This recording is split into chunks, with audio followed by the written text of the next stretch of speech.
Vamos a ver ahora el tratamiento del dolor de origen oncológico. Si uno ve diferentes publicaciones, las principales causas de muerte en todo el mundo son las enfermedades cardiovasculares, seguidas por las enfermedades oncológicas, accidentes cerebrovasculares y trauma. Y las diferentes publicaciones siempre leen epidemiología, el cáncer es la segunda causa de muerte. Ahora, si diferenciamos por sexo y vemos primero las mujeres, la incidencia de cáncer, el más frecuente, sin lugar a duda, es el de mama, seguido, ¿sí?, por pulmón y el cáncer colorectal, ¿sí?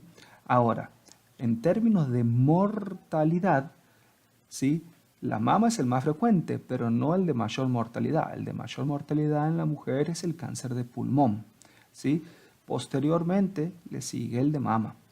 Entonces, esto hay que tener bien presente. ¿Cuál es el más frecuente y cuál es el que conlleva más mortalidad? En el hombre, la situación cambia un poco. Sin lugar a duda, la neoplasia más frecuente en el hombre es el de próstata, ¿sí?, seguido por pulmón y colorectal, o sea que el colorectal tiene una incidencia muy parecida en el hombre y en la mujer, ¿sí? Y la mortalidad también aquí es el cáncer de pulmón, ¿sí? Entonces, el cáncer colorectal para el hombre y para la mujer es muy parecido. En la mujer es más frecuente el de mama, en el hombre es más frecuente el de próstata. En ambos, el de mayor mortalidad es el cáncer de pulmón. Los pacientes oncológicos llegan a internación por diferentes motivos. En situación postoperatoria, porque recordemos que en la mayoría de las neoplasias sólidas el tratamiento es quirúrgico, puede tener adyuvancia o coadyuvancia o neoadyuvancia con quimioterapia o radio, pero el tratamiento es quirúrgico. Se pueden internar por complicaciones debido al tratamiento, neutropenia, leucopenia, shock o sepsis, o por síndromes a las que llamamos urgencias oncológicas, compresiones medulares, compresión de vena cava, derrames pericárdicos, síndrome de lisis tumoral, hipercalcemias cuando hay metástasis óseas o mieloma múltiple. Estas son situaciones clínicas que llevan una situación de emergencia. Pero el tema que nos atañe hoy es el dolor asociado al cáncer y es de altísima prevalencia. Múltiples mecanismos fisiopatológicos, múltiples etiologías, con mucha variabilidad entre individuos según sus características psicológicas, emocionales y sociales. Suele estar asociado a fatiga, falta de aire, náuseas, constipación, lo que funciona como fenómeno amplificador de dolor. Por lo tanto, cuando hablamos de dolor de este tipo, y en realidad en cualquier paciente, siempre hablamos de dolor total, donde el dolor es el resultado final del dolor físico propiamente dicho, ¿sí?, de lo que lleva el contexto social y cultural, ¿sí?, la situación cognitiva del paciente o el deterioro que genera el dolor en términos de situación cognitiva, el estrés psicológico que lleva esto, la asistencia ambiental, lo emocional y lo espiritual. Todo esto hace al dolor del paciente. Si bien este término de dolor total se acuñó inicialmente para los pacientes oncológicos, hoy lo usamos en cualquier paciente. No podemos valorar el dolor solo en términos físicos. Hay que valorar todo el resto de los aspectos y valorarlo en términos de dolor total e intentar solucionar los aspectos que correspondan. Ya hay publicaciones sobre esto y hace mucho tiempo, ¿sí?, los componentes físicos, la depresión, pérdida de la posición social, los enojos que tiene el paciente porque no lo visitan, porque el tratamiento falló, porque no llegamos a un diagnóstico claro. Bueno, todo eso genera este dolor total.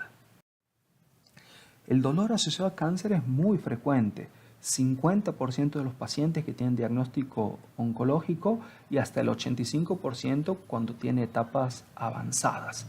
El 30% ya suele ser dolor muy severo o de difícil tratamiento.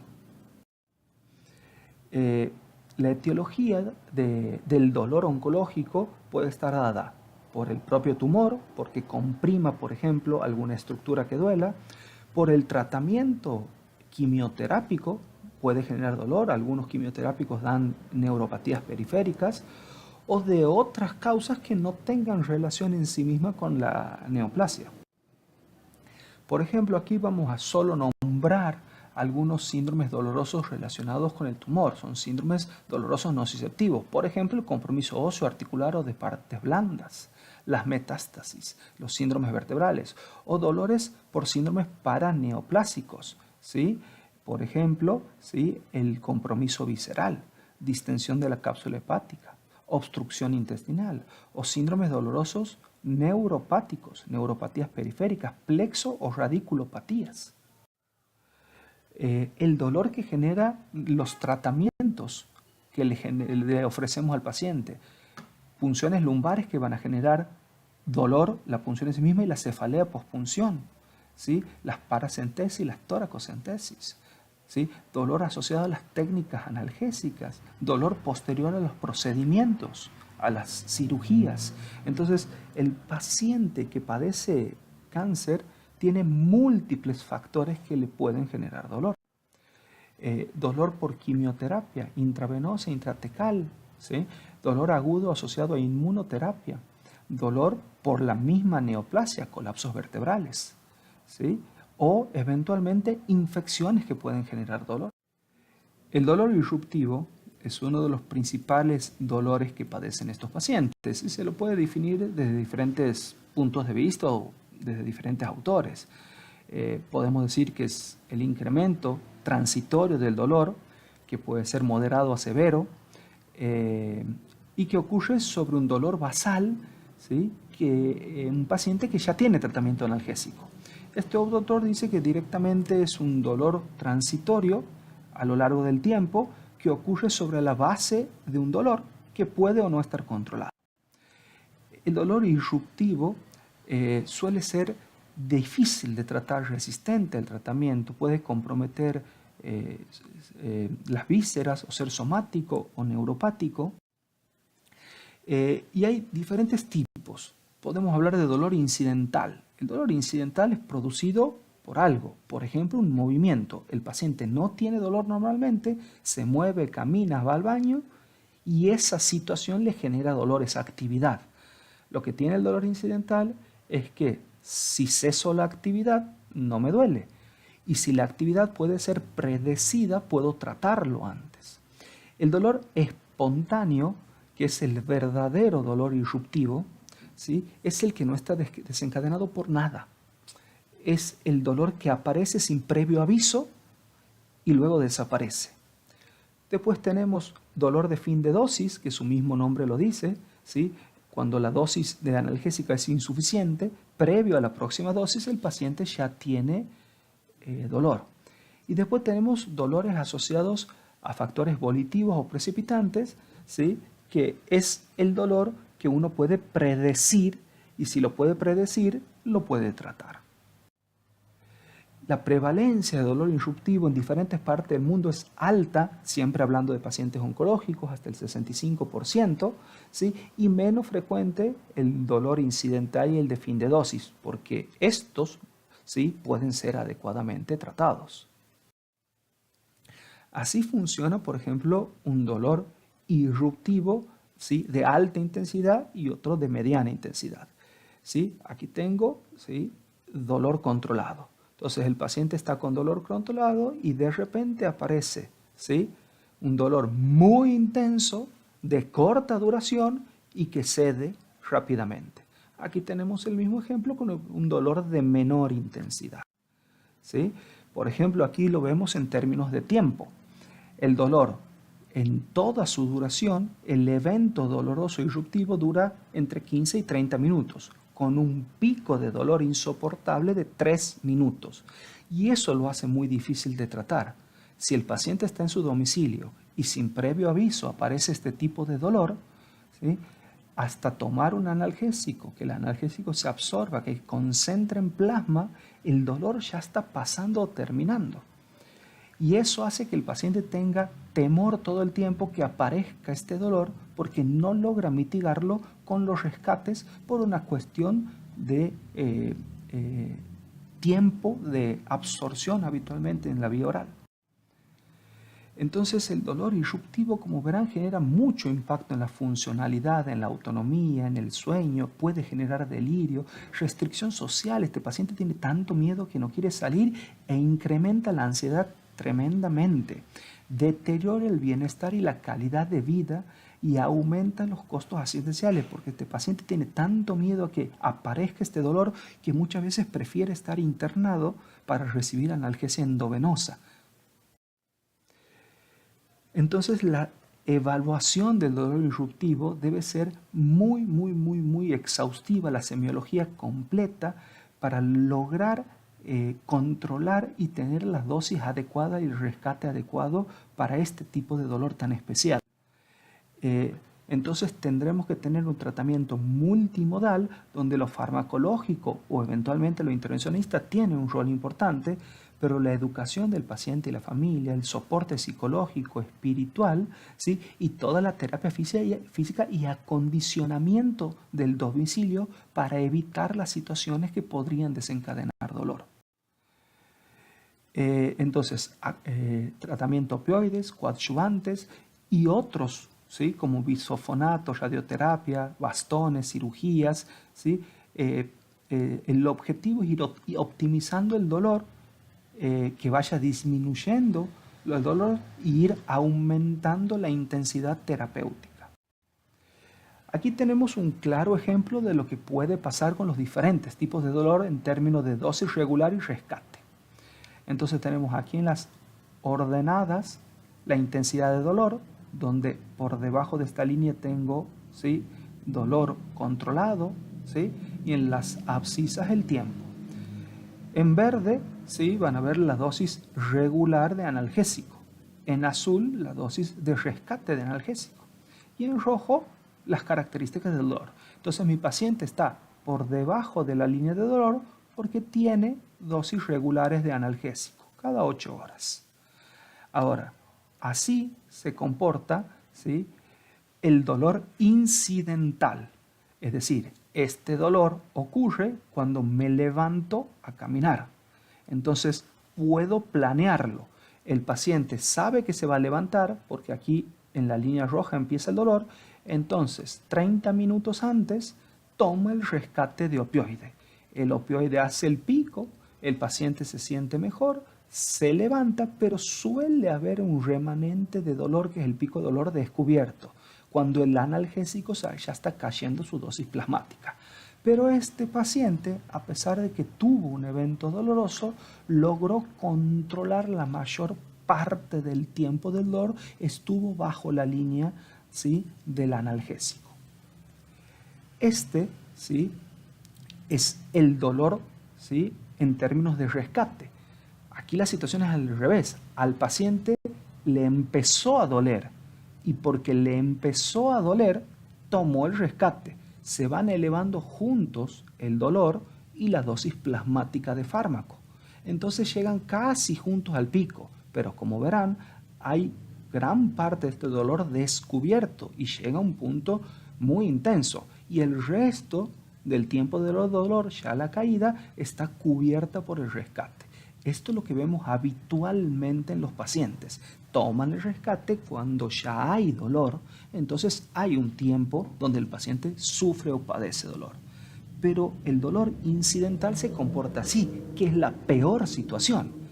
El dolor sin previo aviso y sin que el paciente se lo espere o quizás sin hacer nada, asciende muy violentamente y con mucha intensidad. Hace un pico de dolor violento, el paciente toma la dosis de analgésico y cuando el dolor ya está empezando a ceder espontáneamente, recién el analgésico empieza a concentrar en forma plasmática. Así que tengo casi todo el evento doloroso descubierto. Y esa es la razón por la cual estos pacientes sufren mucho y viven con miedo. Entonces, la dosis requerida para lograr analgesia es lo que conocemos como la dosis de rescate, que suele ser un 10 o un 15% de la demo que consume el paciente en esas 24 horas. Lo que habrá que concordar bien con el paciente es cuál va a ser la vía de administración de ese rescate, si es oral, si es transmucosa, si es spray nasal, en qué horario, en qué momento, ante qué síntoma, qué efectos adversos puede haber. Todo eso deberemos educar al paciente y su familia. Entonces, aquí tienen los ejemplos de opioides por vía oral, endovenosa, subcutánea, en el caso de fentanilo, transdérmico e intranasal también, ¿sí? Entonces, este es el nivel de concentración plasmática. Por encima de este nivel ya tengo efecto adverso, que es sedación. Por debajo tengo inadecuada concentración plasmática y tengo el eje del tiempo. Entonces, ¿sí? Aquí tengo un dolor incidental. Apareció el dolor y rápidamente se va. Si hago, ¿sí?, morfina endovenosa, prácticamente actúa en forma instantánea, en 5 minutos, y si bien está el dolor previo, ¿sí?, a la morfina, básicamente hacen la misma curva y la mayor parte del evento doloroso está por debajo de la línea de concentración plasmática adecuada de morfina. Es por eso que los pacientes que con dolor irruptivo prefieren la analgesia endovenosa. Así funciona, ¿sí?, las dosis transmucosas o intranasal. Por ejemplo, el fentanilo transmucoso, muy parecido al endovenoso. Muy parecido al endovenoso, ¿sí? Un poquito por debajo y deja descubierto un poquito de área con dolor, pero la mayor parte del evento doloroso se encuentra debajo de la dosis plasmática adecuada para controlar el dolor. Y así funciona la analgesia subcutánea, ¿sí? Hice morfina subcutánea y tengo gran parte del evento doloroso descubierto, y cuando empieza a descender el dolor recién tengo la analgesia. Y así funciona la analgesia o rescate oral en términos de dolor irruptivo. Tarda 20 o 30 minutos en hacer efecto. La mayor parte del evento doloroso está descubierto. Entonces, esto hay que evaluarlo muy bien y lograr la analgesia adecuada para cada tipo de dolor. Entonces, morfina endovenosa y fentanilo sublingual, intranasal o transmucoso, aquí tenemos la formulación transmucosa, es lo ideal para el control de dolor de estos pacientes. Se puede hacer midazolam, recuerden que es un sedante, no un analgésico, y eventualmente por tiempos muy cortos se puede hacer ketamina intranasal.